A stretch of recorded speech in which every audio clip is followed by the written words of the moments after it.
said, Woody Minnich, I've known for a long time. Woody is one of the premier, if not the premier, cactus guy in the country. He started going to Mexico and other habitats, I think in the 1800s. I think you told me once you've been to Mexico over 30 times doing... Oh no, I've been to Mexico over 70 times. He's been to Mexico over 70 times looking at cactus and succulents. He's been out through South America extensively, going to South Africa to look at the succulents there.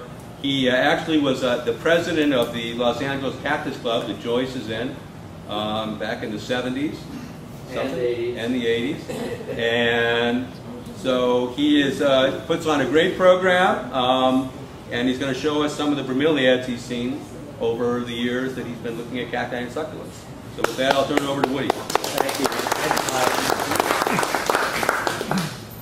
It's a pleasure to be here, and I'll preface the presentation with the following statement. I am not a bromeliad expert. I love them, I see them, I enjoy them. The problem is, when I'm in the field, sometimes I'm looking down for that rare cactus, the bromeliads are up there. Or when I'm looking for that epiphytic cactus, the bromeliads are down there. So I don't always see the bromeliads like I would like to, but I enjoy them, they're fantastic. Also, a preface to this presentation, I have a very good friend, and many of you know Dennis Cathcart from Florida, and he's quite the bromeliad guy.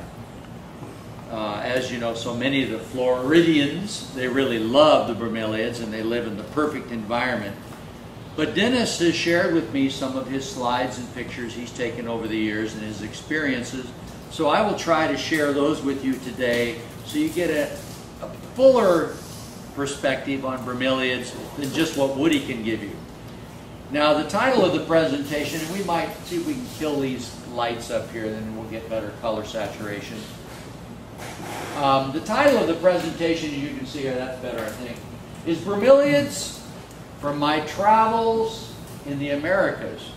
Now that's kind of an interesting title. It's probably most accurate, although there are bromeliads in other places.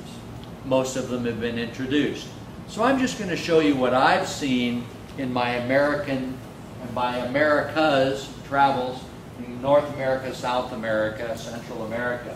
Bromeliads from Argentina, Bolivia, Brazil, Chile, Colombia, Ecuador, Mexico, Peru, the United States. There actually are bromeliads here, of course you know that, and Venezuela. Venezuela I have not visited, but Dennis Cathcart has provided a few beautiful pictures, so you'll get some ideas there. Now, this is South America. I don't need to go into the United States. You all know the United States and you know it well. But South America includes my favorite countries for cacti. Argentina, of course, as you see here. And Argentina is represented by the northern portion, the Pampas, or the northern part of Argentina, and then Patagonian, the southern portion. There are Broms in both of those areas, regions. Then, of course, Bolivia, and Bolivia here, north of Argentina.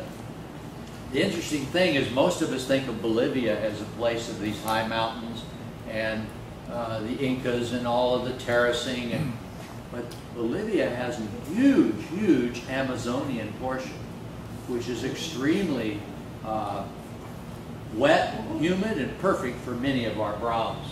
Then we'll go to Brazil. We'll spend time in Bahia, which is here to the north. We'll spend time in Minas Gerais, which is here, my favorite area in all of Brazil. And then we'll spend time in the Rio Grande do Sul, and this is down to the south. And we'll go into Uruguay, Paraguay, but just touch effectively. Then Chile, of course, and Chile is this long country all the way down to the tip and considered to be the longest, narrowest country in the world geographically. But Chile has its percentage of bromeliads, and they're very specialized. More Tillandsia than others, but there are other plants there. And then as you go up north here, you'll be into Peru. And Peru is a huge Amazonian portion again, an Andean portion, and you've got all sorts of plants. Mike? Does that map show where the equator is? I guess I've never quite... well, the equator is right here. That's it? See Ecuador? And we're like 22 degrees north here in LA or something like that? That sounds correct. Where? Do you have any idea where that is in South America? Where what is? Oh, that's 22 south. Well, you'd have to go down to right here. Santiago, Chile? Yeah, all the way down there. Oh, so way down there. Yeah. Really? So it's all warmer than here. Santiago, Chile has exactly the same climate as South Africa. Exactly. Yeah, Wow. he's correct. South Africa, very similar. These are very rich regions for plants in general. As you know, South Africa considered to be the richest. So almost all of South America is warmer than where we are. Yes. I guess unless it's higher. I would say yes as a general statement. When you get into these regions, there's a lot of aridity, of course, because being far from the ocean, air currents and moisture doesn't always come. But there's so much Amazonian jungle, and it's just unbelievable. But we could go into that. That's a whole other presentation. Argentina.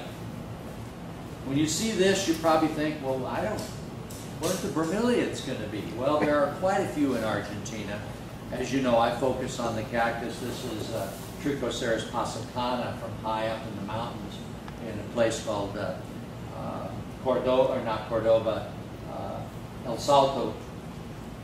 But when you see these kind of geologic formations, you expect to find cacti and succulents, but sometimes on these or around these formations you will find some great bromeliads. Here's one that I found. I was looking for Parodia Nervosa, and this is a Tillandsia that I have not identified. And by the way, you guys are the experts today, not me. And if you say, hey Woody, that plant is so-and-so, tell me, then I can add that to the presentation. Because a lot of my particular experiences are to see these plants, and then I go to groups like you or Dennis Cathcart or other bromeliad experts, Tillandsias like Isley, and I say, what is this? And it's amazing how many of them say, I don't know. So I don't know what it means, but I'm not the expert. So if you have an identification you can share with me, please say, hey Woody, I think this is, and then I'll try to write it down or remember it. But it was neat because here I'm looking for this very rare Parodia, and right in the middle of this big Tillandsia cluster. This is Tillandsia boliviensis is what I've been informed. And you might see the names will usually be someplace on the slide. Now all of you know the Abrometelias or Deuteraconia, which I think today it's Deuteraconia. Is that the correct? Yes. The accepted. And these are amazing plants. They get giant. I've seen plants literally, maybe multiple plants, maybe just one, I'm not sure, have oozed themselves around the boulders and the trees and the shrubs, and they cover areas the size of all these tables combined. Looks like one plant. And you can see that here, Abrometella brevifolia. Look at this. It's all, I'm sure this is many plants, but they've all oozed together and covered up everything. Kind of like the blob. Then over here you see some of the cacti that you'll find with these plants. This is a cleistocactus. But look at this Dickia, if you wish. I don't know what it is, and I show it to people. I know if Steve Ball were here, he'd go, oh yeah. Where was it taken? This is taken in northern Argentina in the Quebrada del Toro. Fabulous. You think Deuteraconia, not Dickia? But fantastic. Thank you for the information. I can't tell you for sure. Some of the people said, oh, we think it's a Dickia. I don't know. But what a marvelous plant. Look at the color. Fantastic. Coming true. The problem is that we don't get to collect these plants, so I'd love to bring back cuttings and stuff, and then you guys would do things with it. But we don't get to, so I just photographed. More of the Abrometella, but this is Lawrenziana, which is slightly different, much, much bigger leaves, and the flowers slightly different. Now here's an interesting one. I was looking for these gymnocalyciums. This is central Argentina. Look at this gorgeous plant. Anybody guess what they think it might be? Puya. You think it is a puya? Yeah. It looks puya-ish to me, so thank you. Any idea of possible species? Okay, we don't want to nail anybody down to that. That's tough. Tillandsia Varieties, growing in the trees. And this one is so easily identified, or at least for me it seems to be, because when I see this plant, I love the way it lives on top of a stem of a branch or something, and then it curls under and just glues itself there. The roots hold it, but not near as well as so many of the actual old leaves that curl under. And it was growing with the Cleistocactus maragdiflorus, but you'll see Varieties throughout Argentina. It's a marvelous little plant. Now here's one that I really couldn't figure out. This was in northern Argentina, but south of Cordoba, and it was growing on the ground all over in one region only. Anybody have an idea of this plant? Diacantha. Say it again. Diacantha. Diacantha. Dina. D-E-I-N. Dinacantha. Yeah. Okay, that's a genus or a species? Yes. A genus. Any idea of the species? Is it a big genus? I think there's only one. Only one. Tiny. So Dinacantha monotype. Urbanianum is one name, and I don't know if that's the valid. Isn't that Ursulea now, or is that still, is that a different genus? Different. Dinacantha and Ursulea No. are synonymous, are you saying? No, they're not. No? No. Two separate. It's been submerged, maybe? Is that what you're No. saying, Mike? Ursulea is mainly Mexico. They're not even close. Okay. Not even close. Yeah, we have to watch out. We get into taxonomy, it can turn out to be a knockdown, drag-out fight in the room, so I'll avoid that. But if you think you have an idea what it is, you know, that's what we're after. Dinacantha. Bolivia. I could show you so much more from Argentina, but we don't want this to go all day long. Bolivia, this is the Parque Nacional del Toro. And it's a marvelous region. You start to get into puyas here that in Bolivia that are just stunning, stunning plants. You can see the geologic formations, and this is amazing country. But some of these puyas, wow. Puya boliviana. And of course, you can't go anywhere in South America without seeing this plant, Tillandsia recurvata, and it grows on everything. If you stood in one spot for long enough, it'd be growing on your ear, and you know, that's just the way it is. But I think it's kind of neat. You see them hanging everywhere. Puya humilis, a little tiny, small puya, thus the name. Beautiful. And look at the flower bud coming out. I like the puyas a lot because I think the flowers are really exciting. They're very different. Parque Nacional de Toro, and then you have more puya species. I don't know this one. Any guess on this? No. But I don't know. The puyas, it's a neat genus. Does anybody in here specialize or grow puyas? Very good. You're the man I need to talk more about. Tillandsia Varieties. Now we've got two Tillandsias here growing side by side. They're exciting plants, and here's your Tillandsia species. Anybody tell me this one? This looks very recognizable. It's distinct, but I don't know which it is. I haven't been able to identify it, and Isley did not tell me. Any thoughts or opinions? I recognize it, but I can't remember the name. Yeah, it's recognizable. It has a very distinct quality. Is that a dark flower? Do you know? You know, the plant was more interesting than the flower. Yeah, of course. Small, right? 2 inch, 3 inch? Yeah, it was small. It'll come to Say me. what, Barry? No, it'll come to me. I can't think of it right now. Yeah, I can't tell you. I wish I could, or it would be listed here accordingly. And then more of the puyas. This is a big, large puya that gets to be almost like a big yucca, or some of our succulents that grow up on big stems. Very beautiful plant. You've got to admit, and I have to tell you, I've never grown bromeliads in number because, one, I used to live in the high desert where it was hotter than you know what and dry. So it wasn't a good environment for bromeliads in general. Now I live in the higher desert at 7,000 feet in New Mexico, where it's down to 20 below zero in the winter, and heating a greenhouse costs a lot of money, of course. So I really have never been able to grow bromeliads like Mike. Mike's collection, oh my gosh. I don't know, it's absorbing him is what I would say. He has more plants than space, but he loves them. And hope it doesn't happen, but they seem to be absorbing cactus space. But anyway, bromeliads are awesome, and to grow these for their fascinating flowers and their forms and textures and colors. This is a Trichoceratata commensus here, growing in Bolivia, but notice all of these wonderful members of the Bromeliaceae. They're just everywhere, and often on cliffs, as you well know. Here's more Dorati, and this is growing on a tree up above, this Echinopsis mammulosa. When you look across the canyons, in many of the canyon areas, of course, I'm once again, I'm looking for cacti. But you can't help but start to see your Broms and stuff because they're everywhere. And these plants are neat. Tillandsia australis. Look at how beautiful they are. Big, big plants. Big. Is that in cultivation? Does anyone know? Yes. Yeah. Yes, it is. It's Is about it- a 6-foot flower. Does it? Is it a real attractive flower? Yes. It's one of those that, We had it in the Culver City show this year. did we? But look at this.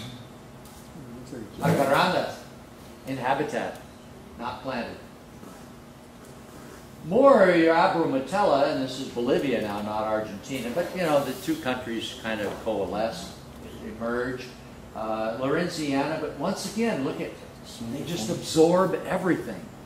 What was really neat about this site, when we were finding these plants, is as we're looking at those, sometimes you get overwhelmed by the obvious.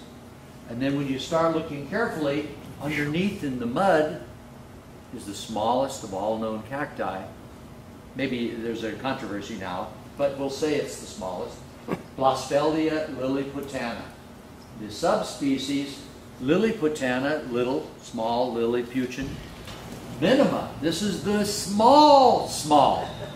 And these plants, that plant right there is a little bit bigger than a pencil eraser. And I'm not exaggerating. You think, oh, that's, you know, that's probably, but it isn't. It's about the size of my little fingernail. Amazing little plants. And we're looking at these Abrometellas, and I look in the mud underneath, and I said, oh my gosh. No offense, bromeliad people, but the Abrometella disappeared instantly. I didn't see it anymore. What was that, John? It's amazing you found it. Yeah, well, it was lucky. It was one of those, we knew they were in the region, but we were enjoying the beautiful obvious. Deutericonia brevispectata in habitat. This is one of Dennis Cathcart's photos, and you'll see a few of those. But these are neat plants. I think what's important to me often when I do these presentations is that I was a teacher, as all of you know, but I think we need to share information because we all grow from sharing that information. That's how we become better growers and more knowledgeable about what we study and like. But start looking at your habitats. And I think that's in the little write-up that Mary did. The habitats tell you a lot. And if you learn from those habitats, you'll be a better cultivator of these plants. And here's your brevispectata, Deutericonia. But look at these, look at the habitat. These are dry regions, dry, but they get enough moisture to maintain our bromeliad-like plants. Amen. Yes? Cathcart had his growing in a pond. In a pond, directly in the But water? it wasn't red, it was green. Yeah, well, I would imagine in the pond. Now, it's interesting because the comment is a good one. These plants, when I do my talks on cacti and succulents, I always talk about what it takes to get the optimum colors and forms. And we sometimes baby our plants, such as growing it in a pond. You know, it doesn't need water, so it doesn't get stressed and doesn't get these marvelous colors. And that's an excellent point. But here you see under the stress conditions of this environment, look at the colors. Remilia Serra, Bolivia. Anybody grow this one? Yeah. Pretty easy plant? Yeah, pretty nasty though. Deadly. Yeah. Some of these are, you know, the thorn that you don't reach in because you don't come back out easily. And Bromeliad Serra again. And notice, I just noticed that, oh well, I'm human. But look at this. gorgeous inflorescence developing here. And Bromelia flamingi. Wonderful. I just think these, when they color up in the middle like that, they become just like a superstar present.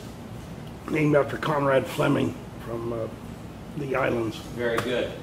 Pitcairnea trianae in the Yungas, Bolivia. Pretty jungly region. And here's a Puya species from Tarjeá, Bolivia. Where I go there are sulcos and rubudias that are so exciting. But if you're looking around, in some cases, you can't miss it. Some of these other plants, the bromeliads and the Puyas in this case, are spectacular. Puya species, I don't know which one it is. Dennis did not know. And here's another Puya species. Look at this fact. Anybody know this plant? Anybody grow it? No. There's the close-up into the inflorescence of Puya nana. Deuteraconia species again. Gosh, I don't know. How many Deuteraconias might there be? Anybody give me a general number? Because I don't know. Mike, There's only about 15 or 20. 15 or 20? Would that be a fair guess for everybody? That's the known ones. I think there's a lot more. A Lawrenceana again. This is near Tarjeá. And believe it or not, right underneath this was Rebutia muscula. But I got weak and photographed the bromeliad. That's neat. I am a real fan of reptiles, and I really love the snakes. It's not my lizards are my favorite. Tortoises might even be above them. But when you see some of these incredible, this is a dangerous one.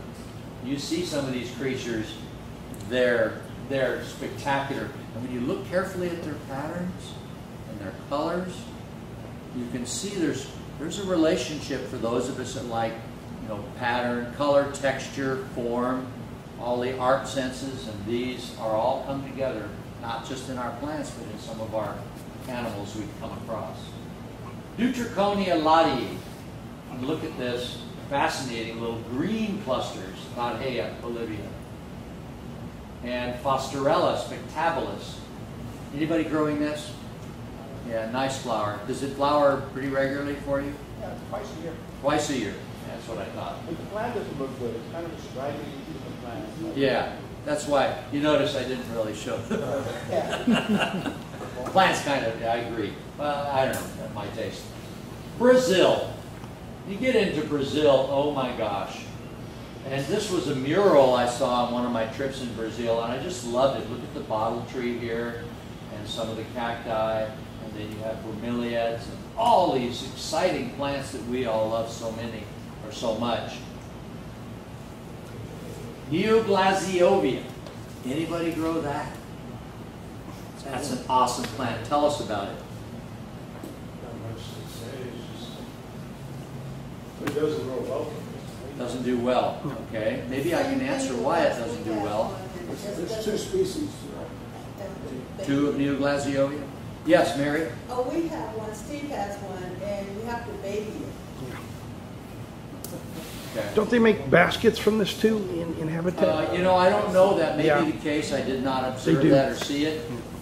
But when it flowers, it's pretty fantastic.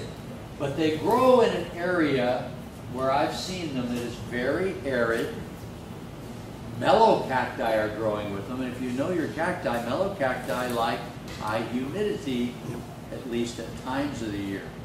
So this plant is in kind of a nothing soil, and it kind of almost stoloniferously grows along. And I think it gets high humidity during their rainy seasons, and then it just makes it through the dry times. Yes? Just a quick question. Would you have any idea whether the soil was alkaline or acid? No, you know, that I could be make an a- observation, and I would guess it was probably slightly on the alkaline. It was a pretty depleted You type soil. don't want masking that. Yes. Because we're not doing well with it. Yeah, and that may very well be. Do you acidify when you water, Brian? No, but if you put in more compost into things, then you tend to acidify the mix anyway. Yes. Yes. Is this in an area where the fog comes in? No. It's an area where it may get some fogs, but not commonly. But it gets some high humidity. Parts of Brazil, when the rains come, as you well know. And the thing that makes it more of a desert region is the rains only come for a certain period of time. And then what happens is it can be dry for 7 months. So this plant has to go through that drought period or that dry period. And it's a very succulent plant, as Brian, you grow it. The leaves are pretty succulent. Very thick and hard. So I don't know what to say, but I like the plant a lot. I found it really interesting. But look at this one. Look at the color. Wow. Variegata. Incularium, I'm told. Now this gets to, okay, somebody might say, well, maybe it's a Deuteraconia, or maybe it's Dickia. I don't know. Incularium is what I'm told, but fantastic plant. Didn't have a flower picture, so I can't tell you for sure. But look at the colors again. I love this. This is a big termite mound. Notice there's a variegata down here. And look at this. What plant is that? Somebody tell me. Ecmea? Is it maybe an Ecmea? No. Don't know. But I liked it. It was growing out of the side of the termite mound. Did it have So if spines? you can't grow it, get some termites. Does it have- That's the secret. Have It's a spines? very common thing, but usually in more tropical areas where the termites are Up in the trees and stuff. Okay. Did it have spines or not? I don't. Yeah, it did have little teeth. Probably It had Ecmea. a lot of teeth. I had teeth. Yeah, oh yes, definitely Yeah, two. it's not Tillandsia then. No. No, not. I wouldn't think Tillandsia either, but I don't know what it is. Looks Ecmea. I wish somebody did, but the problem is without seeing these plants in flower, Yeah. you know, many times, you know, they look, who knows. This is one of Dennis's pictures, but it's a great picture with great color, and you know how beautiful these plants are. Cryptanthus elaine. Bromelia macedoi from Brazil. Look at this color.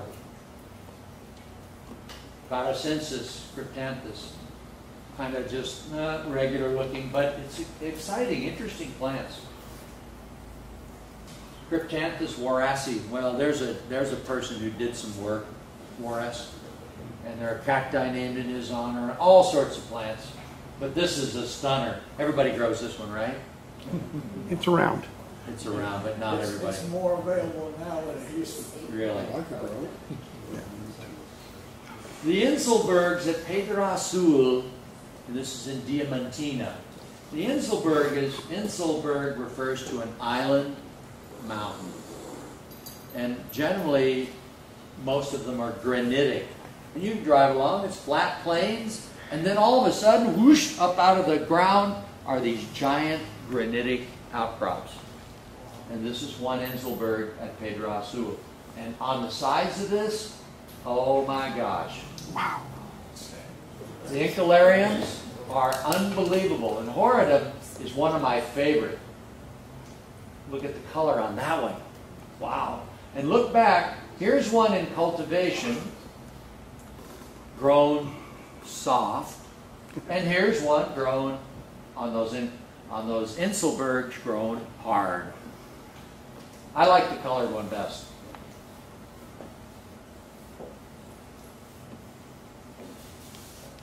Dickia species from Minas Gerais, Brazil. Anybody know this one? Looks like Jonesiana. Jonesiana. Looks like. Did I say that correctly? Yes, Jonesiana. Okay, thank you. How big are those leaves? This is about 2 feet across. That's what I thought. You know, about like this, plus or minus a little bit. Wow. Dickia species from Mato Grosso, Brazil. I don't know. I wish I could give you names on all. Some of these we have names, but many I just don't know. Dickia milagrinensis. Wonderful plant. Makes big, horrible masses you don't get into because they tear you up. Goringi. Neat plant. I like the teeth on this. I could see this in Steve Ball's collection. It is. It is. It's hard to get a real one. Really? A lot of them are seedlings. and Crosses? They're not. I think one of the characteristics of the Remilia is that the pups are stoloniferous and they move away from the plant. Yes. Yep. See down here. See over here. There's several things out there that are under that name that don't move away from the plant. Okay. Another Dickia species, Rio Grande do Sul, I don't know. Hebdinia. Yep. Hebding. Hebdinia. Say it again. Hebdinia. Heb? Heb. Hebdingi? Yep. Hebdinia. Okay. Mike, will you remember that for me? Ooh. Wow. The colors on some of these plants. I don't know which Dickia this is. This is one that we found, and I've talked to everybody, and we don't know it. Does anybody grow that plant, or is it just one of those things I saw that never got into the trade? Dickia ritzi. I like the old inflorescence. Densiflora. Fosteriana, that's definitely in Steve Ball's collection. I know that. That's the parent of many a plant. There were these wonderful teeth. And I think it's interesting. I've tried to figure out in my own mind for years, these plants that develop these marginal spines that recurve inward. And I know as a human, when I reach in, and be careful because you can't come back out quickly. It tears you to pieces. And I'm wondering what the function, and this may be meaningless, maybe it's for water dripping or something, I don't know.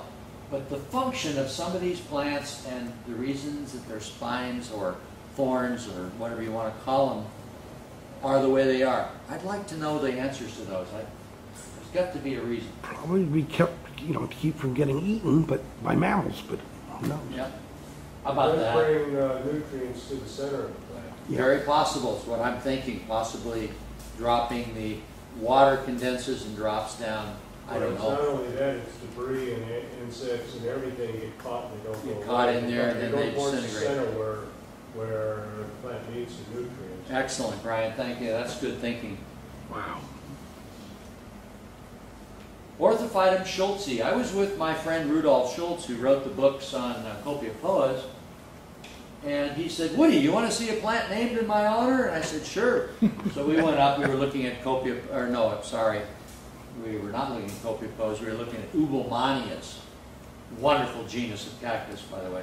But we were looking. We went up into the rock, and here were these beautiful little plants. Anybody grow Orthophytum schultzi? Well, Rudolf is one of those. He's a great guy. He's got a real strong personality, but he's got a lot of humility and stuff. And he looked at that and he said, "It's pretty ugly, isn't it?" And I said, "Well, it's all right." And he says, "Well, that's why they named it after me. It looked like me." This is one of the neatest Tillandsias I've ever seen, Streptocarpa. And this plant grows in flat rock that you can walk amongst. And as I was walking amongst them, looking for my Ubelmanias, my feet would touch the plants and I'd see the plants move. It's like they were crawling. This is weird. None of them were attached to anything. Literally laying on the ground, aerial roots, but not attached. And so you could go there and look at the plants, and if the picture wasn't right, you could move them to where you wanted them. Or you go back the next year and you say, "This isn't the same arrangement I saw last year." The winds or breezes came up, but they're not attached. They were so neat in that they just literally kind of moved around with whatever the environment brought on. Woody, that Streptocarpa is one of the most fragrant Yep. Flowers? Yep. Oh, I didn't know that. Thank you for that information. Yeah, I didn't see them in flowers, so It's fragrant like Dorati, very strong. yeah, it's a neat plant. Kind of simple, but I love it for its character. It just floats along the ground there. And then Orthophytum gherkini. It's another neat. The orthophytums, I think, are quite interesting. I don't like it when they elongate, but that's okay. And Orthophytum saxicola. from Bahia.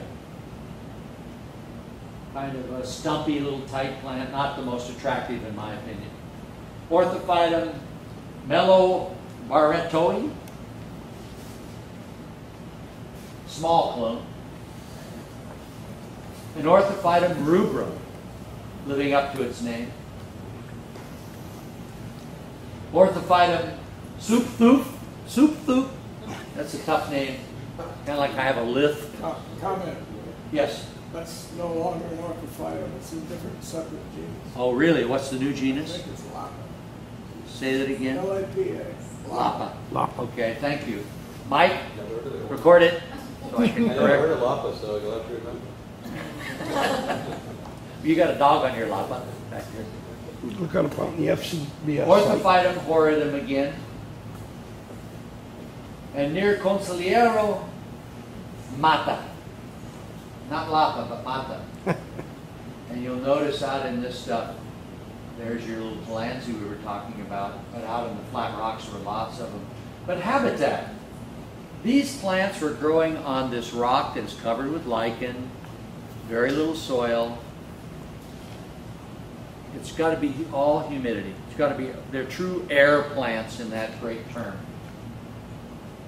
Incularium species, I call it silver. Beautiful. This is growing with Ubomania horridum, which is a name that they dropped today. But these plants were so gorgeous, How big? about 8 inches in diameter. Beautiful.